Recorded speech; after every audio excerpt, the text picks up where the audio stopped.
So the race of men are also called the younger children of Illuvatar, and they were awoken in the land called Hildorien at the rising of the first sun in the first age. The elves who had awakened long before them during the years of the trees called them the Afterborn, or the Atani in Quenya and the Edain in Sindarin, for they came after the elves, the Dwarves and the Ents. At their awakening, all men were of one kin by blood, but they soon became scattered across the lands of Middle-earth, and over time, distance and isolation, this gave rise to many cultures and tongues. In the first age, the word Edain could refer to all men, but in Beleriand, it came to mean only those who allied themselves with the elves in their war against Morgoth, and those who journeyed west from Hildorien to Beleriand. These men were originally divided into three great houses: the house of Beon, the house of Hared or the Haradin, and those of the house of Hador or the house of Marak. The men belonging to each house differed from each other in stature, appearances and mentality, but one thing was for sure: they were stalwart allies of the elves and the Valar against Morgoth, at least as much as men can be, for they are more often than not easily corruptible. However, there are those who remain in the distant east of Middle-earth who often fell under the dominion of Morgoth in the First Age, and in the later ages came under the sway or rule of Sauron. Known as the Men of Darkness, these peoples had never answered the summons of the Valar, and thus never came into the light of Alman's teachings, remaining in more primitive states and untouched by the friendship of the Eldar or the heritage of the Edain. The Elves sometimes refer to these beyond their influence as the Revine or the Haravani, meaning the wild, for these peoples had no contact with the Eldar or the Elves, or the wisdom of the West. So as you can see, after the thousands of years of isolation from each other, with some groups receiving blessings while others being under the shadow of Morgoth, this led to the emergence of different types of races and cultures amongst the Afterborn, the men. And so here we will explore the 12 different races of men. Well, we say race cause sometimes they are described as such by Tolkien himself. Now there are also some groups of men who share similar traits and thus are grouped into one entry or race. And so with that said, let's begin.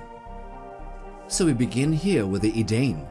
Who were these noblest of men in the first, second and latter ages? Their origins can be traced back to the three original houses that followed the call into the west into Beleriand. Though the three houses differed in appearance and heritage, the long struggle of the War of the Jewels and the bonds of intermarriage gradually blurred these distinctions. Upon their arrival in Beleriand, the Edain received the teachings of the Eldar, gaining wisdom, lore and refinement in their arts and manners. And by the war's end, they had proven to be the trusted companions of the Elves, losing a lot of lives in their war against Morgoth. And when he was overthrown, the Edain were honored by Eowyn, the herald of the Valar, and they were blessed in both body and mind. As a reward for their loyalty, suffering and valor in the wars of Beleriand, the Valar granted them the island of Numenor, a fair land in the midst of the Great Sea. The Numenorians there then grew taller, stronger and longer lived than any of the other mortal race of men, with lifespans extending for centuries. Yet pride and shadow would eventually bring about its downfall, scattering the remaining survivors across Middle-earth. And amongst these were the Druidane, the faithful who resisted the corruption and remained loyal to the Valar. Then there are also the Black Numenorians who turned to the service of Sauron, and the highborn amongst the Corsairs of Umbar, who carried on the seafaring traditions of their Numenorian ancestors, but in darker ways. The second race are the Northmen. These were a noble branch of men who dwelt primarily in the northern lands of Rhovanion, though some migrated southwards in later ages to settle in Rohan and Gondor. They traced their ancestry to the same ancient stocks as the Edain, and they were especially akin to the house of Hador, for whom they had parted before the crossing into Beleriand. Unlike their kin who fought alongside the Elves in the First Age, the Northmen never crossed the Ered Luin, and thus did not take part in the War of the Jewels against Morgoth. During the great early migrations of men, the Northmen spread across the wide and empty lands between the Iron Hills, the Greenwood the Great, and the Inland Sea, and they were often in conflict with the Men of Darkness, maintaining the old enmities of their forefathers way into the Third and Fourth Age. Only a few ever reached Eredor or Beleriand, and so they did not share in the same reward granted to the Edain. Because they had not been blessed by the Valar, the Northmen's lifespan was far shorter than that of the Druidane, though they remained the most noble of men after the Druidane. Known collectively as middlemen, they preserved much of the courage, loyalty and martial skill of their Edain kin, and in the later ages, they would play a vital role in the history of Gondor and Rohan, standing as stalwart allies against the shadow of Sauron. The third race are the Dundings. These were also known as the Gwathúirim, or the Wild Men of Dunlin. They were a tall, dark-haired and dark-skinned people who dwelt in a rugged land lying close to Rohan. They were fierce and warlike. They harbored a deep and long-standing resentment and hatred for the Rohirrim, born of jealousy and grievance. This enmity stemmed from the decision of Gondor to grant the rich lands of Calenadron, once a Numenorean province, to the Rohirrim rather than to the Dundings, who had long coveted the land. The ancestors of the Dundings were related to the Haladin, the second of the three houses of the Edain, who were reclusive and kept themselves apart from the Beorians and the Hildorians. They also spoke a language different from that of the other Edain. And so in the Second Age, Dundings ranged widely across Gondor and Eriador, living in the forests or near the shorelands. However, their fortunes changed with the return of the Numenoreans to Middle-earth. The newcomers treated them harshly, cutting down vast swathes of their forests and displacing their settlements entirely. So while the men of the mountains survived in isolated places, many others of these Gwathúirim were driven from their homes and took refuge in the eastern highlands that would later be called Dunlin, and that is how they got their names as the Dundings. The fourth race are the Forid. These were an ancient people of men who dwelt in the far north of Middle-earth. However, very little is recorded of their early history, but they were a hardy folk, well accustomed to the brutal icy cold of the lands that lay beyond the northern realms, which were controlled by Morgoth in the First Age. This cold and frigid land was also named as Forid, after the people who resided there. However, they did not prosper nor thrive all that well, and by the Third Age, the Losot, or also known as the Snowmen of Forochel, were the last surviving remnants of these Forid. They lived mainly in the Cape of Forochel, which enclosed the great ice bay of Forochel. In the winter months, when the bay froze solid, they would camp around its southern rim at the feet of the Blue Mountains, and they were isolated from wider affairs of Middle-earth. These Losot had long existed outside the sphere of other men's influence, save the time when Angmar became their greatest threat. Their culture, though primitive by the standards of Gondor or the Dunedain, was still finely tuned to survive in the bitter north. They built houses of snow and ice, which kinda looks like igloos and might be Middle-earth's versions of the Inuit, or also known as the Eskimos. Now the fifth race are the Druidane.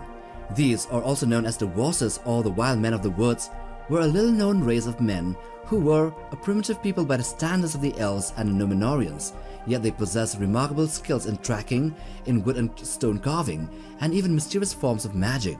Their origins lay among the Edain who left Hildorien for the west, though somewhere in the migration route, they decided to stay back in the White Mountains. They had long endured harassment from other men, which made them very suspicious and reclusive. Physically, the Druidane were short and broad, averaging only 4 feet in height, but with still great endurance and strength, somewhat akin to the Dwarves in stature. They had white faces with deep-set black eyes, with heavy brows, flat noses, and sparse hair, never growing beyond their eyebrows, save for the occasional black tuft on their chin. In temperament, they were merry like hobbits, though capable of sardonic humor and ruthlessness when necessary like the Dwarves. They lived frugally, eating sparingly and drinking only water even in times of plenty. For the most part, they remained hidden, surviving through secrecy, through skill, and an enduring will to be left in peace and alone. Now the sixth race here are the Easterlings. These were a broad and varied collection of human peoples living east of the lands dominated by the free peoples of Middle-earth, many of whom were under the sway of Morgoth in the First Age and then later Sauron in the Second and Third Ages. They were often portrayed as frequent and formidable enemies of Gondor, Rohan, and the Elves. Though their culture and ethnic origins were diverse, the story begins in the First Age when the men awoke in Hildorien in the Far East, and maybe they did not really reach that far west and stayed back, so Morgoth's corruption reached many of them early, sowing hostility towards the men of the West. This division drove the Edain to migrate towards Beleriand, leaving behind many kin who either remained free or fell under the influence of darker powers. These Easterlings are described as short and broad, with swarthy or sallow skin, and having dark eyes and hair. If we look at them through a racial and cultural lens, they stand alongside the Variacs of Khan and the Harajim as part of a large multi-ethnic eastern southern world, each group potentially having their own languages, physical traits and traditions shaped by isolation and local conditions, which kinda reflects the ethnic dispersions of humans in the real world, and this is reflected in Middle-earth. Number 7, we have here the Harajim, or also known as the Southrons. They were a people of Hared, the vast and varied lands lying south of Gondor and Mordor. They were descended from some of the first men to awaken in Hildorien in the Far East, and then during the First Age, they did not really go or journey westwards into Beleriand. Through deception and domination, the Dark Lord drew many of these into his service, and the shadow he cast over humanity lingered on after his fall. The Harajim were not a single unified people, but a collection of many ethnicities of tribes and kingdoms, some nomadic, others settled and static. They were known for their pride, resilience, and skill in war, earning descriptions as fierce dark men of the south, or the grim folk not easily daunted by shade or blade. Because Hared was so vast, stretching from deserts to jungles, its people were diverse in skin tone, dress, and armament. This diversity suggested that the Harajim were less a single race than a political and geographic label, much as Easterlings were in the Far East. Over the centuries of separation from the northern kin and adaptations to their environment, as well as mingling with other southern peoples, the Harajim became culturally and physically distinct from their northern and western kin, potentially forming one of the great separate races of men in Middle-earth. And then going further south, we come to the 8th race, the men of Farh Hared. These were amongst the most exotic and least understood cultures of Middle-earth, even to the northern kin in Near Hared. They were described as black skinned, with some warriors said to be black men like half trolls with white eyes and red tongues, and sometimes they were also referred to as trollmen. This ambiguous description by Tolkien had led to speculations about their origins, whether these were simply unusually large and fearsome men likened to trolls for dramatic effect, or whether they hinted at some darker history of mingling between the races of men and trolls under the shadow of Morgoth or Sauron. The Near Harajim, by contrast, were far more similar to or familiar to Gondorans and the Rohirrim. So while Near Hared was more integrated into the political struggles with Gondor, the people of Farh Hared remained distant, mysterious, and possibly having bloodlines or warrior traditions unlike any other found elsewhere in Middle-earth. The 9th race, the Variacs. These were a warlike and little-known people from the land of Khan, a place that lies southeast of Mordor, on the borders of Near Hared to the south and Rhûn in the east. Tolkien's writings give us only sparse details about them, but even those fragments hint that the Variacs might have been more than just another tribe of men, even possibly a distinct race, or at least an ethnic unique group within the wider men of the East. It is unclear whether Variacs referred to all the men of Khan or to a specific tribe within that land, but the name itself, Variac, is unlike those of other Easterlings nor those of the Harajim, which could mean that they had their own linguistic traditions and separate origins. So if we consider Tolkien's wider legendarium, the Variacs could have been one of the descendants of one of the early migrations of men from the east who never joined the Edain, or those who came under the Númenórean sway, and they were maybe under the sway of Morgoth and Sauron later on. The 10th race, the Breeman or Breelanders of Eriador. These were a small but enduring people who lived in the Breeland area, centering around the village of Bree and its surrounding hamlets of Staddle, Archet, and Combe. According to their own traditions, they descended from the very first men to wander westwards in the late First Age, though their ancestors never reached Beleriand. Instead, in the Second Age, they dwelt in the northern White Mountains, in a land that would later become Calenadron, and were later related to the men of the mountains and the Dundings. But here is where they differed from the wild men. The men of Bree were typically short and broad, often brown-haired, with a hearty, rustic character, which is starkly different from the dark-haired, dark-skinned, tall and vicious Dundings. During the Dark Years, part of this folk migrated northwards into the dales south of the Misty Mountains. There they eventually moved further into the Barrow Downs before finally settling down around Bree Hill, thus establishing their enduring settlement of Bree. And close to Bree is the Shire, and here we have the Little Folk. The Hobbits are a small, elusive race of men, widely believed to be a branch of men that had long diverged from their kin. They stand between 2 and 4 feet tall. They were shorter and less stocky than dwarves, yet they were still sturdily built for their size. Hobbits themselves possess no legends nor myths explaining their own origins, and their beginnings are still shrouded in mystery. So in the absence of such traditions, most scholars conclude that the Hobbits were a miniature variant of men, or a very closely related offshoot of the same lineage. In their early history, hobbits were divided into 3 distinct kinds, each with unique traits.